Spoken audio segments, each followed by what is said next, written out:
Spring rain silence episode 3. லாஸ்ட்டாக பண்ண மெசேஜுக்கு அவன் ரிப்ளை பண்ணான். அங்கே தான் எல்லாமே ஸ்டார்ட் ஆச்சு. டெய்லி நான் மெசேஜ் பண்ணி அவன் ரிப்ளைக்காக வெயிட் பண்ண டைம் போய் அவன் மெசேஜ் பண்ணி நான் ரிப்ளை பண்ணுறதுக்காக அவன் வெயிட் பண்ண டைம் வந்தது.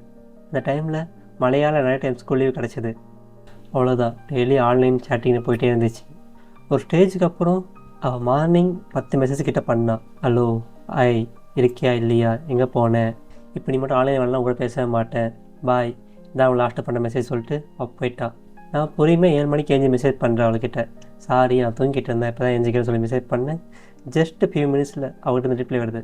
நான் அவன்கிட்ட பேச மாட்டேன் அப்படி சொல்லி சின்னதாக கோவப்பட்டான். இதெல்லாம் எனக்கு ஏதோ புதுசாக இருந்தது. ஆக்சுவலாக ஒருத்தர் சின்ன வயசுலேருந்து பொண்ணுங்கிட்ட பேசாமல் இருந்து சடனாக அவன் லைஃப்பில் பொண்ணு வந்து அவனுக்காக டைம் ஸ்பெண்ட் பண்ணுறாள்னா அவனுக்கு என்ன தோணும்? எனக்கு இந்த பொண்ணுக்கிட்ட லவ் ப்ரப்போஸ் பண்ணலான்னு தோணுச்சு. நான் போயிட்டு ஐ லவ் யூ மெசேஜ் பண்ணிட்டு ஸ்கூல் கிளம்பி போயிட்டேன். அதுக்கு அவன் என்ன ரிப்ளை பண்ணிப்பான்னு கமெண்ட்டில் கெஸ் பண்ணுங்கள். நான் அடுத்த வீடியோவில் சொல்கிறேன் அதை.